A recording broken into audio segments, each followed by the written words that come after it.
Was the cake review? Plum cake. ಓಕೆನಾ? ಅದಕ್ಕೆ ಇಡೀ ಕೇಕ್ ಖಾಲಿ ಮಾಡಿಬಿಟ್ಟಿದ್ಯಾ? ಖಾಲಿ ನಾನೇನು ಮಾಡಿದೆ, ಮಮ್ಮಿನೂ ತಿಂದ್ರಲ್ಲಿ. ಆ್ಯಕ್ಚುಲಿ ಏನಂದರೆ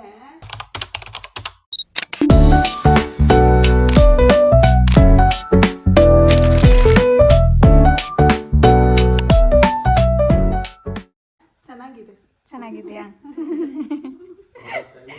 ನನಗಿಟ್ಟ ಇಲ್ಲ ಕೇಕು. ಇಡೀ 5 ಔಟ್ ಆಫ್ 10 5 ಫಸ್ಟ್ ಟೈಮ್ ಇನ್ನು ಹೆಂಗೆ ಅದಕ್ಕೆ ಅಷ್ಟು ಖಾಲಿ ಮಾಡಾಕ್ಬಿಟ್ಟಿದ್ಯಾ? ಸ್ನೂಪಿ ಗುಂಡಾಸ್, how was my cake? My cake ಅಲ್ಲ, how was the cake? How was cake? Plum cake review out of 10. Only this much I ate. What only this much?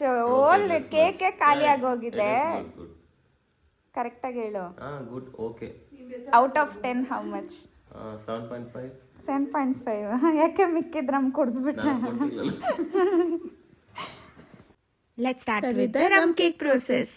So ನಾವು ಡಿಮಾರ್ಟಿಂದ ಡ್ರೈ ಫ್ರೂಟ್ಸ್ ತೊಗೊಬಂದ್ವಿ. ಅದೆಷ್ಟು around 120 ಇರಬೇಕು.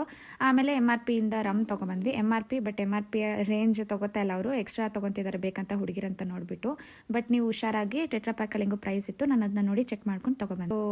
ಹುಷಾರು ಹೆಣ್ಮಕ್ಳು ಮೇಯ್ನಾಗಿ. ಆಮೇಲೆ ಎಲ್ಲ ಡ್ರೈ ಫ್ರೂಟ್ಸ್ ಕಟ್ ಮಾಡಿಕೊಂಡು ರಮ್ಮಲ್ಲಿ ಸೋಕ್ ಮಾಡಿ ಇಟ್ಕೋಬೇಕು. ನಾನೆಲ್ಲ ಓವರಾಲ್ ಎಲ್ಲ ಸೀಡ್ಸು, ಡೇಟ್ಸು ಎಲ್ಲ ರೇಸಿನ್ಸ್ ಎಲ್ಲ ಹಾಕಿ ಕಟ್ ಮಾಡಿ ಇಟ್ಕೊಂಡಿದ್ದೀನಿ.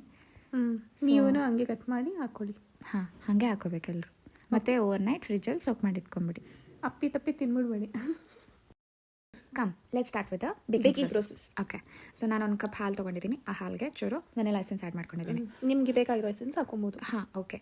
ಆಮೇಲೆ 1 ಟೇಬಲ್ ಸ್ಪೂನ್ ಲೆಮನ್ ತೊಗೊಂಡಿದ್ದೀನಿ. ವಿನಿಗರ್ ಕೂಡ ಹಾಕೋಬೋದು. ಆಮೇಲೆ ಬೇಕಿಂಗ್ ಟೈಮ್ ಸಿಕ್ಕಿಲ್ಲ ನನಗೆ, ಅದಕ್ಕೆ ಯಾವುದೋ ಒಂದು ಪಾತ್ರೆ ಸಿಕ್ತಂದ್ಬಿಟ್ಟು ಅದಕ್ಕೆ ಬಟರ್, ಕಷ್ಟಪಟ್ಟು ಶುಗರ್ ಹಾಕ್ತೋಳೆ ಬಟರ್ ಜೊತೆ. ಬಟರ್ 1 ಕಪ್, ಆಮೇಲೆ 1 ಕಪ್ ಶುಗರ್ ಹಾಕಿ 2 ಚೆನ್ನಾಗಿ ಮಿಕ್ಸ್ ಮಾಡ್ಕೊಂಡಿದ್ದೀನಿ. ಆಮೇಲೆ ಅದಕ್ಕೊಂದು ಕಪ್ ಕರ್ಡ್ ಹಾಕ್ಕೊಂಡಿದ್ದೀನಿ. ಆಮೇಲೆ ಎಲ್ಲ ಚೆನ್ನಾಗಿ ಮಿಕ್ಸ್ ಮಾಡ್ಕೋಬೇಕು, ಬೈಂಡ್ ಆಗೋ ಥರ. ಆಮೇಲೆ ಈಗ ಡ್ರೈ ಇಂಗ್ರೀಡಿಯೆಂಟ್ಸ್ ಪಾರ್ಟ್. ಸೊ ಮೈದಾ 1 ಕಪ್ಪು, ಆ್ಯಕ್ಚುಲಿ ಮೈದಾ ಜಾಸ್ತಿ ಹಾಕ್ಕೊಂಡಿದ್ದೀನಿ, ಬಟ್ ನೀವು ಒಂಚೂರು ಕಮ್ಮಿ ಹಾಕೋಬೋದು. Okay. 2 tea spoon cocoa powder, ನಾನು ಕ್ಯಾಡ್ಬರಿ ಕೋಕೋ ಪೌಡರ್ ತೊಗೊಂಡಿದ್ದೀನಿ. ಆಮೇಲೆ ನೈಟ್ ಫುಲ್ ಸೋಕ್ ಮಾಡ್ಕೊಂಡಿರೋ ಆ ಡ್ರೈ ಫ್ರೂಟ್ಸ್ ಅದು ರಮ್ಮಲ್ಲಿ. ಹಾಂ, ಅದು ಹಾಕೋಬೇಕು. ರಮ್ ಹಾಕೋಬಾರ್ದು, ಬರೀ ಡ್ರೈ ಫ್ರೂಟ್ಸ್ ಹಾಕೋಬೇಕು. ಓಕೆ. ಆಮೇಲೆ ಮೇಲೆ ಉದುರಿಸ್ಬೇಕು ಡ್ರೈ ಫ್ರೂಟ್ಸ್ನ. ಆಮೇಲೆ ಪ್ರೀ ಹೀಟ್ ಮಾಡ್ಕೊಂಡಿರೋ ಪಾತ್ರೆಯಲ್ಲಿ ನಮ್ಮ ಬ್ಯಾಟರ್ ಎಚ್ಚರ ಬಿಸಿ ಇರುತ್ತೆ, ಸ್ವಲ್ಪ ಕ್ಲೀನಾಗಿ ನೋಡಿಕೊಂಡು ತೆಗೀರಿ. ಹೌದು. ಆಮೇಲೆ ಫೈನಲಿ 45 ಮಿನಿಟ್ಸ್ ಆದಮೇಲೆ ಕೇಕನ್ನ ಚೆಕ್ ಮಾಡಿದ್ಮೇಲೆ ನೀಟಾಗಿ ಬಂದಿತ್ತು, ಫುಲ್ಲಿ ಬೇಕಾಗಿತ್ತು ಚೆನ್ನಾಗಿ.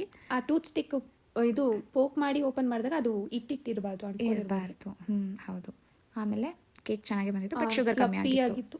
ಫುಲ್ ಫ್ಲಫಿ ಆಗಿತ್ತು, ಬಟ್ ದೆನ್ ಶುಗರ್ ಒಂಚೂರು ಕಮ್ಮಿ ಆಗಿತ್ತು. ಎಲ್ಲರೂ ನಮ್ಮ ಮನೇಲಿ ಶುಗರ್ ಕಮ್ಮಿನೇ ತಿನ್ನೋದ್ರಿಂದ ನಮಗೆ ಸೆಟ್ ಆಯಿತು. ಬಟ್ ನಿಮಗೆ ಶುಗರ್ ಬೇಕಾದ್ರೆ ನೀವು ಜಾಸ್ತಿ ಹಾಕೋಬೋದು. ನಾವು ಮಾಡಿರೋದು eggless cake. So it was good, over all good, ಚೆನ್ನಾಗಿ ಬಂದಿತ್ತು.